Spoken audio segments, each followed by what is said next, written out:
উৎসবে আমরা তখন বলেছিলেন বাতাস হবে নিবিয়ে প্রদীপ ঘরে ঘরে শুয়েছিল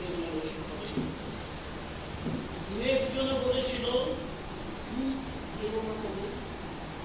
আমরা হেসে পড়েছিলেন বাতাস বেশি ফেরানোর সময় গেল কিসের যেন ধুমি ঘুমিয়ে ভেবেছিলেন বেটির উপরে আমি অনেক অনেক চেতন করি কাপড় করা সরল করি এর পিছনে বলেছিল চাকা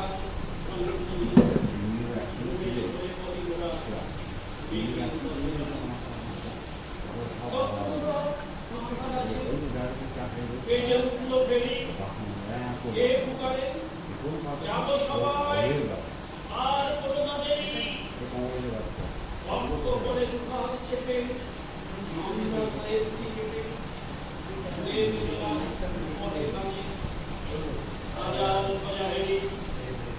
আমরা জেগে উঠে আর নয় দেরি কোথায় মানল কোথায় আয়োজন আমার দেশে এলো কোথায় সিংহাসন বাইরে বাক্য বাইরে লজ্জা কোথায় সভা কোথায় সজ্জা একজনে কহে আমি বৃথা ক্রন্দন রিক্ত করে দূর করে আরো করে দুয়ার খুলে দেবে বাজার বাজার মুক্তিতে যাতে এসেছে আর মাথার ঘরের রাজা বজ্রটাকে শূন্য জলে বিদ্যুতের ঝিনিক বলে সিন্ধু স্বয়ং আমিনা তোর সাজা ঘরের সাথে কথা কেউ দুপুরাতের রাজা স্বাগত যারা আমাদের এই বর্ষবরণের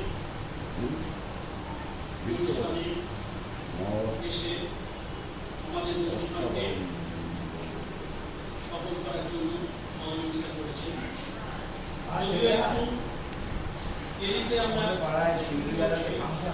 করব আশা আছে আরো অনেকে আসবেন আমাদের অনুষ্ঠান সফলভাবে আমরা চালাতে সক্ষম হবো আমাদের অনুষ্ঠান শুরু করার আগেই আমরা ডেকে দিচ্ছি আমাদের সভাপতি শ্রীযুক্ত সত্যেন লাহিড়ীকে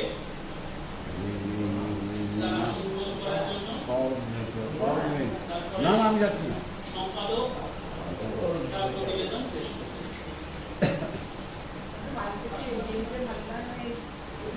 অনুষ্ঠিতব্য তৃতীয় বার্ষিক সাধারণ সভা যার আনুষ্ঠানিক আয়োজন হচ্ছে 15ই এপ্রিল 2022 মানে পয়লা বৈশাখ 1429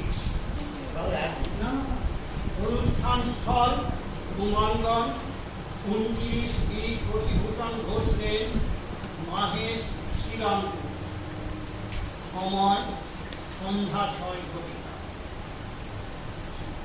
ধন্যবাদ ধন্যবাদ ধন্যবাদ ধন্যবাদ শিউলিতলা পরিবারের প্রত্যেক সদস্য ও সদস্যকে তাদের লেখনীর নিরলস সক্রিয়তায় করোনা অতিমারিকে হারিয়ে দিয়ে পত্রিকার প্রতিটি সংখ্যার প্রকাশ নিয়মিতভাবে সম্ভব করে তোলার জন্য একই সঙ্গে ধন্যবাদ শ্রীরামপুর টাউন প্রেসকে তাদের আন্তরিক সহযোগিতাপূর্ণ পরিষেবা প্রদানের জন্য করোনা যুদ্ধে লকডাউন চলাকালীন 2020 অর্থাৎ বাংলা 1427 সালের বর্ষবরণ সংখ্যা বৈশাখে প্রকাশিত হতে পারেনি বিলম্বিত প্রকাশ ঘটেছিল ভাদ্র মাসে আমাদের সাহিত্য সেবা কমে যায় তার ঠিক পরে আমাদের স্মারক সংখ্যাটি প্রকাশ পেয়েছিল একেবারে যথা সময়ে করোনা দানবকে পরাজিত যুদ্ধের কৌশলগত কারণে প্রকাশ অনুষ্ঠানগুলি সংগঠিত হয়ে চলেছে নিয়ন্ত্রিত সংখ্যক সদস্যের উপস্থিতিতে বাকি সকলের সঙ্গে দৃঢ় সম্প্রচার সংযোগ। ওই একই কারণে 2020-21 বর্ষের বাৎসরিক আয় ব্যয়ের হিসাব প্রকাশের জন্য বার্ষিক সাধারণ সভা আয়োজিত করা সম্ভব হয়নি। এই জন্য আমরা দুঃখিত। বর্তমানে করোনা দানব যেন অনেকটাই পরাভূত, তবুও শত্রু শেষ রাখতে নেই।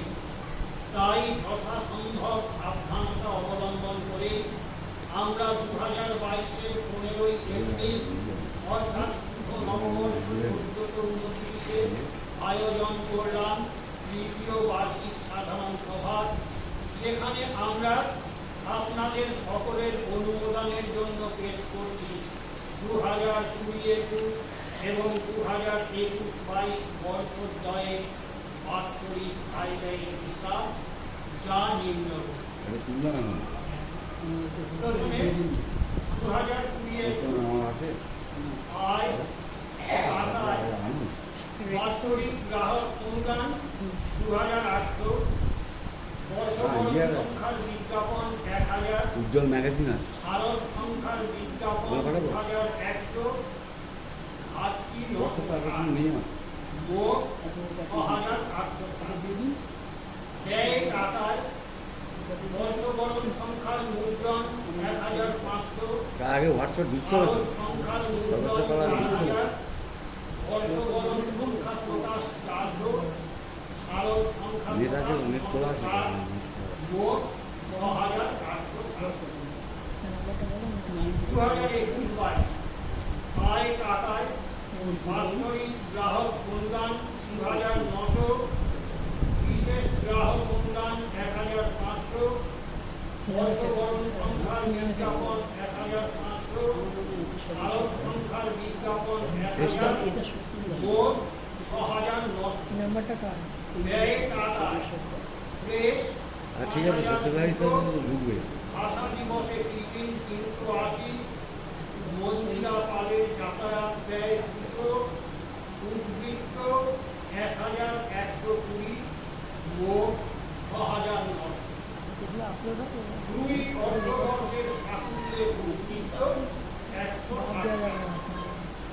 বিনীত সম্পাদক তাপস সাহা, প্রকাশক সর্বেশ্বর পাল, হিসাব পরীক্ষক অভিনন্দনা। ছবিটা 2020-21 এবং 2021-22 বছরের আয় ব্যয়ের হিসাব পেশ করা হলো। এই সম্পর্কে যদি কারো কিছু বক্তব্য থাকে তাহলে বলুন।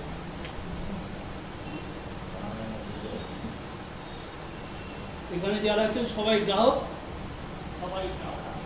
আমাদের এইভাবে তার জন্য সভাপতিকে অনেক বলার পরে উনি রাজি হচ্ছেন না থাকতে। সেক্ষেত্রে আমরা দুটি নাম পেয়েছি, এক তাপস চট্টোপাধ্যায় আর সমীর লাগা। আচ্ছা, এই দুটি নামের মধ্যে যদি আপনারা যেটা অনুমোদন, একটা অনুরোধ আছে, প্রশাসক থাক। আমাদের তাপস সাহা, বিকল্প কোনো নাম থাকলে বলুন।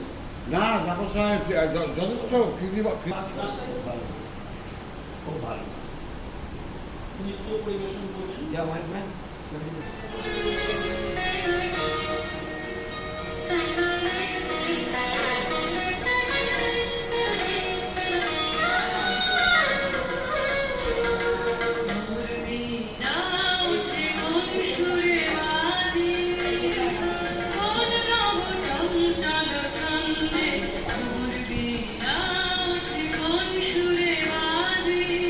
মন অন্তর কম্পিত বাজে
আমি শিখা চট্টোপাধ্যায়। আজ পয়লা বৈশাখ, সবাইকে আমার আন্তরিক প্রীতি, শুভেচ্ছা, ভালোবাসা এবং প্রণাম জানিয়ে আমি আমার কবিতা আরম্ভ করছি। আমি প্রথমে রবীন্দ্রনাথ ঠাকুরের একটা কবিতা বলে তারপরে আমি আমার নিজের লেখা একটা কবিতা আপনাদের বলবার চেষ্টা করব। নমস্কার। কথা কও, কথা কও, অনাদি অতীত অনন্ত রাতে কেন উঠেছে রং?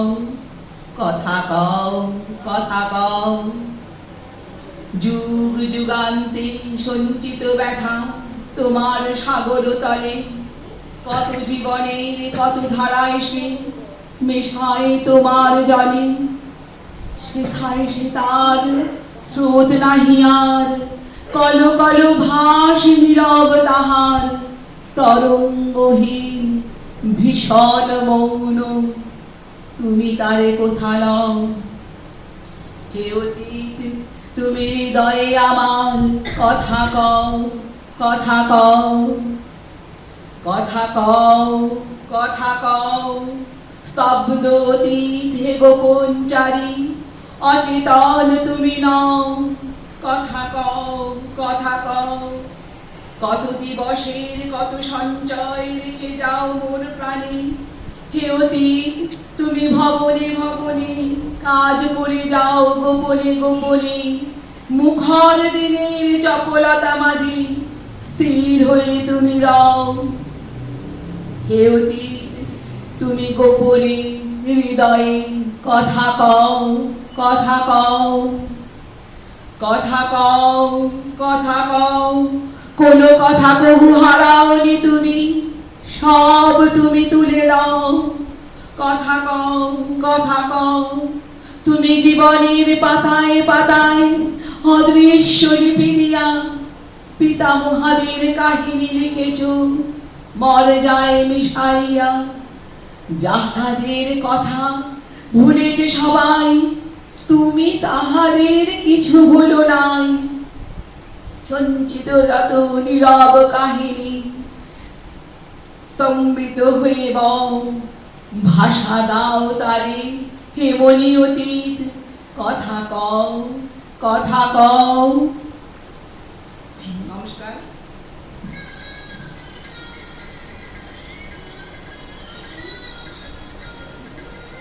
আমার একটা নিজস্ব লেখা আছে, কবিতা আপনাদের শোনাচ্ছি।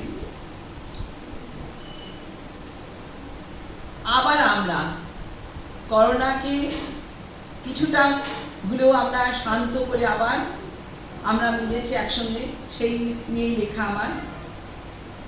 আবার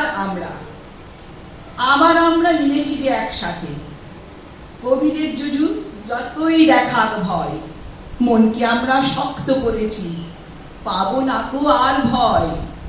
সচেতনতাকে সঙ্গী করে, স্বাস্থ্যবিধিকে মেনে, পরস্পরেই মিলব মোরা হাসি গান সঙ্গীতে। মারি নিয়ে মোরা ঘর করেছি যে যুগ যুগান্ত ধরে, স্বাস্থ্যবিধিকে ব্যঙ্গ করেছি ছুচিবাই মনে করে।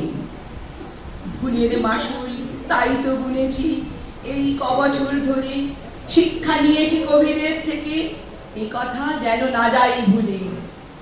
আবার আমরা মিলেছি যে একসাথে, হাতের ছোঁয়ায় প্রাণের পরশে সতেজ অনুভূতিতে। স্কুলে কলেজে খেলাধুলো মাঠে, সাহিত্যে সঙ্গীতে, আবার আমরা মিলেছি যে একসাথে। নমস্কার। কবিতা আবৃত্তির জন্য এখন আমরা মঞ্চে ডেকে নেব আমাদের পত্রিকার নিয়মিত খুদে কবি অদৃশ ঘোষাল। আমরা যা ঝলক দেখতে পাচ্ছি এই অদৃশ ঘোষালের মধ্যে ভবিষ্যতের সম্ভাবনাময় এক উজ্জ্বল প্রতিভা, এবং আমাদের শিউলিবেলা সাহিত্য পত্রিকাকে সেই গৌরবান্বিত করুক এবং নিজেও একটা উজ্জ্বল ভবিষ্যতের দিকে সফলভাবে এগিয়ে চলবে। এসো অদৃশ, তুমি তোমার কবিতা। অদৃশ গান গিয়ে শোনাচ্ছে। আসলে কবি তো আমাদের পত্রিকায় নিয়মিত কবিতা লেখে, কবি পরিবেশন করছি। এসো হে বৈশাখ, এসো এসো, এসো হে বৈশাখ, এসো এসো। তাপস নিঃশ্বাস বায়ে মুমুর সুরে দাউড়ায়, তাপস নিঃশ্বাস বায়ে মুমুর সুরে দাউড়ায়। বৎসরের আবর্জনা দূর হয়ে যাক যাক যাক, এসো এসো, এসো হে বৈশাখ, এসো এসো, এসো হে বৈশাখ, এসো এসো। যাক পুরাতন স্মৃতি, যাক ভুলে যাওয়া গীতি, যাক পুরাতন স্মৃতি, যাক ভুলে যাওয়া গীতি, যাক অশ্রু বাষ্প সুদূরে মিলাক যাক যাক, এসো এসো, এসো হে বৈশাখ, এসো এসো, এসো হে বৈশাখ, এসো এসো। ঘুচে যাক গ্লানি, ঘুচে যাক জরা, অগ্নি স্নানে সূচি হোক ধরা। ঘুচে যাক গ্লানি, ঘুচে যাক জরা, অগ্নি স্নানে সূচি হোক ধরা। রসের আবেশ রাশি শুষ্ক করে দাও আসি, রসের আবেশ রাশি শুষ্ক করে দাও আসি। আনো আনো আনো তব হৃদয়ের সাগানো, আনো আনো তব হৃদয়ের সাগ। মায়ার কুচ্ছটি ঘুরে যাক যাক, এসো এসো, এসো হে বৈশাখ, এসো এসো, এসো হে বৈশাখ। বৈশাখ এসো এসো। নমস্কার। মানে উচ্চারণ ভালো তো উপাগে অদ্রিস আজকের এই সভা মঞ্চ থেকে তার আরেকটা পরিচয় রেখে গেল, সে শুধু সুকবি নয়, সুগায়কও। এবারে আমাদের অনুষ্ঠানের পরবর্তী আকর্ষণ আমাদের পত্রিকা সমিতির সদস্যা এবং আমাদের নিয়মিত লেখিকা শ্রীমতী সোমা মুখোপাধ্যায়। তিনি তার কবিতা আবৃত্তি করে শোনাবেন। তাই সোমাদিকে মঞ্চে ডেকে দিচ্ছি। নমস্কার, আমি শুভ নববর্ষের প্রীতি ও শুভেচ্ছা সকলকে জানিয়ে একটি কবিতা পাঠ করে শোনাচ্ছি। আমি বাংলায় গান গাই, আমি বাংলার গান গাই, আমি আমার আমিকে চিরদিন এই বাংলায় খুঁজে পাই। আমি বাংলায় দেখি স্বপ্ন, আমি বাংলায় মাঝে সুর, আমি এই বাংলার মায়া ভরা পথে হেঁটেছি এতটা দূর। বাংলায় আমার জীবনানন্দ, বাংলা প্রাণীর সুর। আমি একবার দেখি, বারবার দেখি, দেখি বাংলার মুখ। আমি বাংলায় কথা কই, আমি বাংলার কথা কই, আমি বাংলায় হাসি, বাংলায় হাসি, বাংলায় জেগে উঠি। আমি বাংলায় মাতে উল্লাসে করি বাংলার হাহাকার। আমি সব দেখে শুনি খেপে গিয়ে করি বাংলায় চিৎকার। বাংলা আমার দৃপ্ত স্লোগান, ক্ষিপ্ত তীর ধনুক। আমি একবার দেখি, বারবার দেখি, দেখি বাংলার মুখ। আমি বাংলায় ভালোবাসি, আমি বাংলাকে ভালোবাসি, আমি তারই হাত করে সারা পৃথিবীর মানুষের কাছে আসি। আমি যা কিছু মহান বরণ করেছি বিনয় শ্রদ্ধায়, মেশে 13 নদী 7 সাগরে জল গঙ্গায় পদ্মা। বাংলা আমার কৃষ্ণার জল, তৃপ্ত শীষ। আমি একবার দেখি, বারবার দেখি, দেখি বাংলার মুখ। আমি একবার দেখি, বারবার দেখি, দেখি বাংলার মুখ। আমি একবার দেখি, বারবার দেখি, দেখি বাংলার মুখ। নমস্কার। যুগ্মভাবে আবৃত্তি পরিবেশন করতে আসছেন রাধিকা ঘোষ এবং রাজশ্রী। নমস্কার, সকলকে শুভ নববর্ষ। গুরুজনদের আমার প্রণাম, ছোটদের ভালোবাসা জানিয়ে আমরা আমাদের কবিতা পরিবেশন করছি। কবিতার নাম একটি গায়ে, কবি রবীন্দ্রনাথ ঠাকুরের লেখা। আমরা দুজন একটি গায়ে থাকি, সেই আমাদের একটি মাত্র সুর। তাদের গাছে গায়ে যে দোয়েল পাখি, তাহার গানে আমার নাচে বুক। তাহার দুটি পালন করা ভেড়া চড়ে বেড়ায় মোদের পটভূমি। যদি ভাঙে আমার ক্ষেতের বেড়া, গোলের পরে নি তাহারি ধরে। আমাদের এই গ্রামের নামটি খঞ্জনা, আমাদের এই নদীর নামটি অঞ্জনা। আমার নাম তো জানে গায়ে পাঁচজনে, আমার সেই তাহার নামটি রঞ্জন। দুইটি পাড়ায় বড়ই কাছাকাছি, মাঠে শুধু একটি মাঠের ফাঁকে। তাদের বনে অনেক মধুমাছি, মোদের বনে বাঁধে মধুর চাক। তাদের ঘাটে পূজার জবামালা ভেসে আসে মোদের বাঁধা ঘাটে। তাদের পাড়ার কুসুম ফুলের ডালা বেচতে আসে মোদের পাড়ার হাটে। আমাদের এই গ্রামের নামটি খঞ্জনা, আমাদের এই নদীর নামটি অঞ্জনা। আমার নাম তো জানে গায়ের পাঁচজনে, আমার সেই তাহার নামটি অঞ্জনা। আমাদের এই গ্রামের গলি পড়ে, আমের গোলে ভরে আমের বন। তাদের খেতে যখন তিসি ধরে, মোদের খেতে তখন ফোটে শন। তাদের ছাদে যখন ওঠে তারা, আমার ছাদে দক্ষিণ হাওয়া ছোটে। তাদের বনে ঝরে শ্রবণ ধারা, আমার বনে কদম ফুটে ওঠে। আমাদের এই গ্রামের নামটি খঞ্জনা, আমাদের এই নদীর নামটি অঞ্জনা। আমার নাম কাজের সেই আমার নামটি রঞ্জনা। নমস্কার। কবিতা আবৃত্তি করে শোনাতে আসছেন বা পাঠ করে শোনাতে আসছেন শ্রীমত্যা শিবানী চক্রবর্তী। তিনিও আমাদের পত্রিকার নিয়মিত লেখিকা তো বটে, কবি, এবং সেই সঙ্গে বিদায়ী যে কর্মসমিতির তার সহসভাপতির পদ তিনি অলঙ্কৃত করেছিলেন।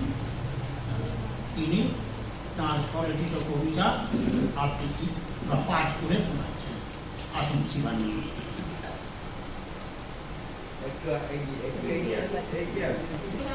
তোমারে কোটি প্রণাম জানিয়ে করি আহ্বান।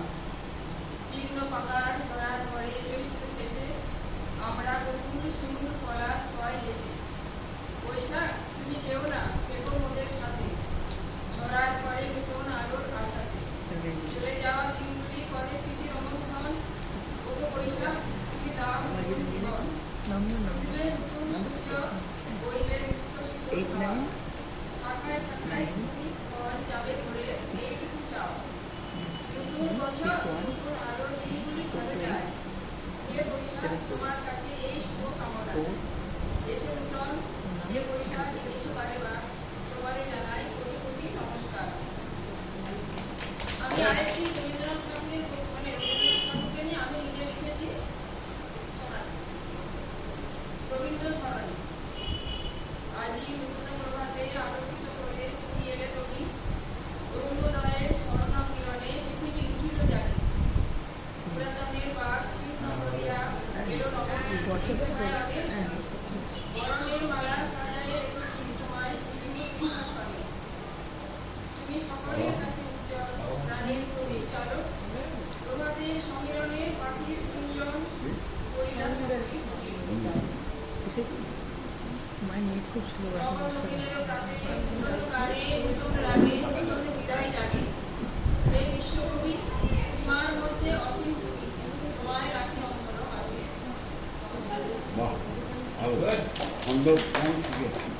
এখন মঞ্চ থেকে দেখতে পাচ্ছি আরেকটি ছোট্ট ছেলে চশমা চোখে বসে আছে। সে যদি কিছু পরিবেশন করে। আমাদের শিউলিবেলা সাহিত্য পত্রিকার উদ্দেশ্যই হচ্ছে যত ছোট ছোট খুঁজে খুঁজে প্রতিভাকে খুঁজে খুঁজে বার করা, বাংলা ভাষায় তাদেরকে আকৃষ্ট করা, বাংলা ভাষার প্রতি। আমরা তো বাংলা ভুলতেই বসেছি। হ্যাঁ, সেই জন্য যত ছোট ছেলে ছোট মেয়েকে দেখতে পাই তাদের প্রতি আমরা আকর্ষণ করি। তাই তোমায় বলি, তুমি কিছু করবে, কিছু কবিতা বা কিছু গান। তাহলে তোমার নামটি বলো। যাও যাও, স্টেজে চলে যাও, যা কিছু করো, হাত পা হারিয়ে কিছু একটা করে দাও না। আগাডুম বাগাডুম ঘরডুম সাজে।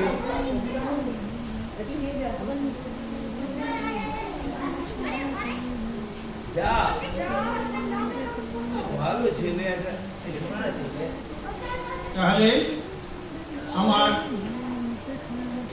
পর্যবেক্ষণ এবং আশা দুটোই ফলপ্রসূ হয়েছে।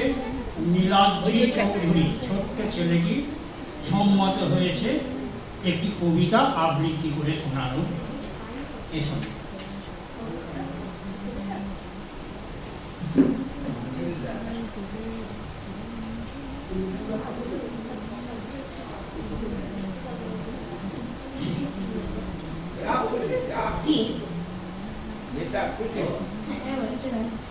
নমস্কার। হ্যাঁ ঠিক আছে ঠিক আছে, ডোন্ট গেট দ্যাট। আমি আজকে কবিতা বলতে যাচ্ছি।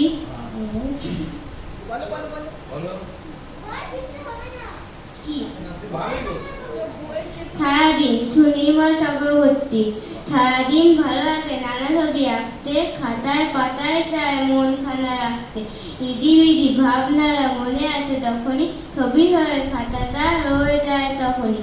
হাতি ঘোড়া গাছ পাখি আঁকি আমি কত কি, কেন আঁকি সব আমি জানি অত কি। এত কিছু আঁকি তবু মন ভরে দেয় না, 18তে খাতা ছেড়ে মন দিতে দেয় না। আরেকটি কবিতা আপনার পাঠ করে শোনাতে আসছেন রাধিকা ঘোষ। নমস্কার। কবি রবীন্দ্রনাথ ঠাকুরের লেখা নির্ঝরের স্বপ্নভঙ্গ। আজি এ প্রভাতে রবির কর, কেমনে পশিল প্রাণের পর, কেমনে পশিল গুহার আধারে প্রভাত পাখির গান। না জানি কেন রে এতদিন পরে জাগিয়া উঠিল প্রাণ, জাগিয়া উঠিছে প্রাণ। ওরে ওরে উথলে উঠিছে বাড়ি, ওরে প্রাণের বাসনা প্রাণের আবেগ রুধিয়া রাখিতে নারী। থর থর করি কাঁপিছে বুধর, শিলা রাশি রাশি পড়েছে খসে, ফুলিয়া ফুলিয়া ফেনিল সলিল, গরজি উঠেছে দারুণ রসে। হেথায় হোথায় পাগলের প্রায়, ঘুরিয়া ঘুরিয়া মাতিয়া বেড়ায়। বাহিরিতে চায় দেখিতে না পায়, কোথায় কারার দ্বার। কেন রে বিধাতা পাষাণ হেন, চারিদিকে তার বাঁধন কেন। ভাঙরে হৃদয় ভাঙরে বাঁধন, সাত রে আজিকে প্রাণের সাধন। লহরীর পর লহরী তুলিয়া, আঘাতের পর আঘাত কর। মাতিয়া যখন উঠেছে পরাণ, কিসের আধার কিসের পাষাণ। উথলি যখন উঠেছে বাসনা, জগতে তখন কিসের ডর। আমি ঢালিব করুণা ধারা, আমি ভাঙিব পাষাণ কারা। আমি জগৎ প্লাবিয়া বেড়াবো গাহিয়া, আকুল পাগল পাড়া। কেশ এলাইয়া ফুল কুড়াইয়া, রামধনু আঁকা পাখা উড়াইয়া। রবির কিরণে হাসি ছড়াইয়া, দিবরে পরাণ ঢালি। শিখর হইতে শিখরে ছুটিব, ভূধর হইতে ভূধরে লুটিব। হেসে খল খল গে কল কল, তালি তালি দিব তালি। এত কথা আছে, এত গান আছে, এত প্রাণ আছে মোর। এত সুখ আছে, এত স্বাদ আছে, প্রাণ হয়ে আছে ভোর। কি জানি কি হলো আজি, জাগিয়া উঠিল প্রাণ। দূর হতে শুনি যেন মহাসাগরের গান। ওরে ওরে চারিদিকে মোর একই কারাগার ঘোর। ভাঙ ভাঙ ভাঙ কারা, আঘাতে আঘাত কর। ওরে আজ কি গান গেয়েছে পাখি, এসেছে রবির কর। নমস্কার। এখন মঞ্চে ডেকে নেব আমাদের মাননীয় সর্বজন শ্রদ্ধেয়, আমাদের মধ্যে সর্বজ্যেষ্ঠ, আমাদের পত্রিকা সমিতির বিদায়ী সভাপতি মাননীয় শ্রীযুক্ত সত্যেন রাহি মহাশয়কে তাঁর কিছু অমূল্য বক্তব্য শোনার জন্য।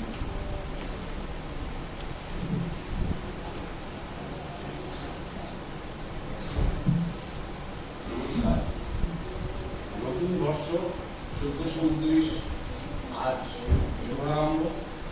আমি একটু পুরনো যুগের কথা বলতে চাই। আমি কোনো বক্তৃতা দিতে আসিনি এখানে। গত রবিবার আমরা একটু অনাথ আশ্রমে গিয়েছিলাম, এই শ্রীরামপুরে গোড়ামারা অনাথ আশ্রম। 28টি বাচ্চা আছে। মৃত্যুঞ্জয় বাবু বলে এক ভদ্র কাছে, তিনি একা প্রায় মেনটেন করেন। আমরা এরকম কিছু সমাজসেবার সঙ্গে জড়িত আছি, মাঝে মধ্যে যেতে হয়। এই আশ্রমে যে গল্পটা করেছিলাম সেটাই আজ আপনাদের সঙ্গে বলব। অনাথ আশ্রমে গিয়ে আমরা বলেছিলাম আমাদের ছোটবেলায় কোনো অনাথ আশ্রম দেখিনি, তার সিস্টেমটা ছিল অন্য। আমার বাবা কাকা জ্যাঠারা রেলওয়েতে কাজ করতেন এবং তারা স্বাধীনতার সময় 47 সালে রেলওয়েও কাঁচাপাড়া চলে এসেছিলেন। আমাদের বিরাট একান্নবর্তী পরিবার ছিল এবং তখনকার যে নিয়ম ছিল, একান্নবর্তী পরিবারে যদি গ্রামের লোক থাকে, পিসিমা মাসিমা এরকম বলে তারা এসে বাড়িতে থাকতেন। ছোটবেলা থেকে তারা বাড়িতে থেকে মানুষ হয়েছেন এবং এই আমার ভাই এখানে বসে আছে, তারই সমবয়স্ক একটি গুরুদাস ফলদার, মেনকা দিদি আমার বাড়িতে কাজ করতে, তাকে আমি দিদি বলতাম, তারই ভাইপোকে নিয়ে এসে হাজির। আমার এক মাসির অবস্থা খুব খারাপ ছিল, হঠাৎ পাকিস্তান থেকে চলে আসছেন, তার ছেলেরা আমার বাড়িতে মানুষ হয়েছে। আমার পিস্তত ভাই, আমার পিসিমা ডিপেন্ডেন্ট বিধবা ছিলেন, তার আমরা দুজন একসঙ্গে পড়াশোনা করেছি, একই মশারি তলায় খেয়েছি, একই, কিন্তু কোনো অনাথ আশ্রম ছিল না। সবচেয়ে বড় কথা এটা যে অনাথ বা যাদের একটু অবস্থা খারাপ তারা সরকারি চাকরির বাড়িতে চলে আসতো এবং অম্লান বাগানে মাসিমা পিসিমা বলে, এবং আমরাও সেটা উপভোগ করেছি। আমাদের 91টি পরিবারে 45 জন এবেলা 45 জন ওবেলা এই শ্রীরামপুরের বাড়িতেই 14 নম্বর চারিদিকে ছিল। এবং তারপর সব স্ক্যাটার হয়ে গেছে, পুরো এখানে বাড়ি করেছে, আমি একটা বাড়ি ভাইয়ের কাছে থাকি, এরকমভাবে আমাদের ভেঙে গেছে এখন। কিন্তু সেই দিনগুলো আমরা ভুলতে পারি না। 45টা বেলা মা রান্না করতেন, বড় বড় তরকারি করতেন, কাকিমা বাচ্চা সামলাতেন, এরকমভাবে আমাদের কাজ চলতো। এবং মাকে ভোর 4টের সময় উঠে কাকাকে 7টার মধ্যে 3 রকম পদ খেয়ে রিলুয়ায় চলে যেতেন। মা সকালবেলাটা পুরো টানতেন 12টা পর্যন্ত, বিকালবেলা তিনি আর একদম না, রকে গিয়ে বসবেন। বড় মা রাত্রিবেলা হয় ছোট মা করবেন, আর একটা পুরো কাকিমা ছিলেন নিয়ে করবেন। এই বিরাট পরিবারের গল্পটা আপনাদের কাছে করলাম, কারণ এখন তো আর বিরাট পরিবার পাবেন না। লোন ফ্যামিলি, একটি বাচ্চা, তাকে নিয়ে সংসার, আমরা যে সুখ পেয়েছি, দারিদ্রতা ছিল ভীষণ প্রচণ্ড, তখন দরিদ্র ছিলাম আমরা, কিন্তু একসাথে এক মনে একভাবে জীবন কাটিয়েছি। মায়ের স্কুলে বগলাবাবুর কাছে টাকা-পয়সা নিয়ে গেলে 7 জনকে বলো 2টো ফ্রি পাবে, 2টো হাফ ফ্রি পাবে, 2জনের মায়েরা দিতে হবে বাবু, তাহলে স্কুল চলবে কী করে। এইভাবে আমরা মানুষ হয়েছি একসঙ্গে 45 জন একই মশারিতে একই বিছানায় শুয়ে শুয়ে কাটিয়েছি। সেই গল্পটাই আপনাদের কাছে বললাম যে এখন তো আগের মতো পরিবার দেখা যায় না, জায়গার সংকুলান, চাকরির বাজারও ভালো নয়, তাই 91টি পরিবার আর দেখবেন না। কাজে পুরো স্মৃতি একটু অনুভব করলাম আপনাদের সঙ্গে। ভালো থাকবেন সবাই। নববর্ষ সংখ্যা আজকে উদ্বোধিত হচ্ছে এবং আমরা চেষ্টা করেছিলাম সবার বাচ্চাদের পাড়ার মধ্যে লেখা নিয়ে আমরা বড়রা একটু বাদ থেকে বাচ্চাগুলোকে যদি একটু উন্নত করতে পারি, একটু সৃজনশীলতা আনতে পারি, এটাই আমাদের উদ্দেশ্য। শিল্পীবেলার উদ্দেশ্য কিন্তু খুব বড় লেখককে নিয়ে টানাটানি করা নয়, নতুন নতুন লেখককে প্রাধান্য দেওয়া এবং তাদের রচনাকে প্রকাশ করা। আমরা সেই জিনিসটাই করেছি। আপনাদের সহযোগিতা আমাদের চিরকাল ভালো লাগবে।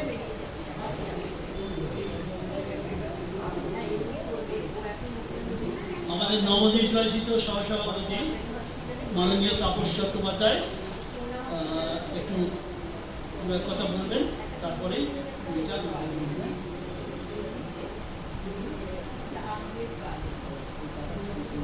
নমস্কার।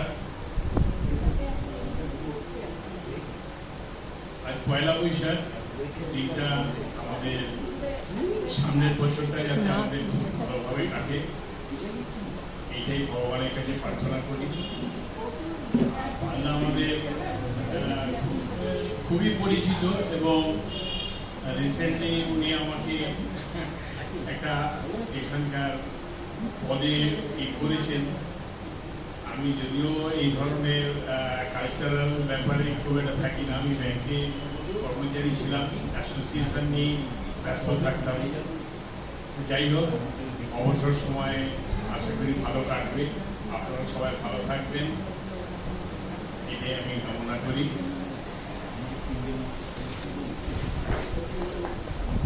আমাদের পত্রিকা উদ্বোধন হচ্ছে সম্পাদক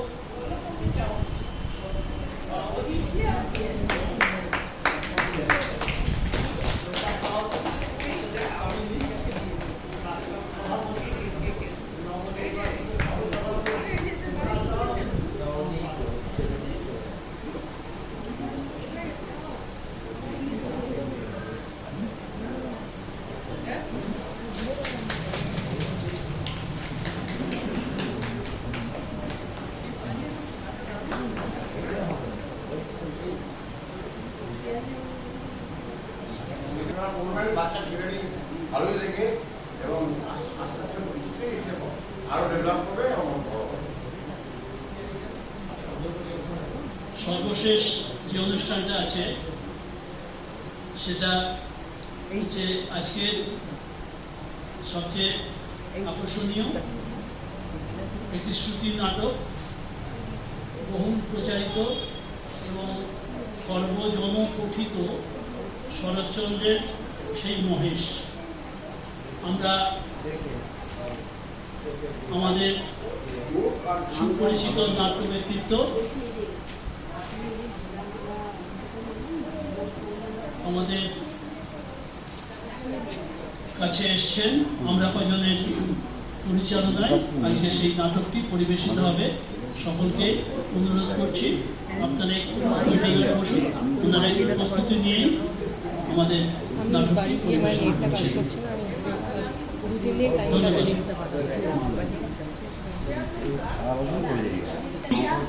আপনাদের হাতে হাতে এখন পৌঁছে গেছে।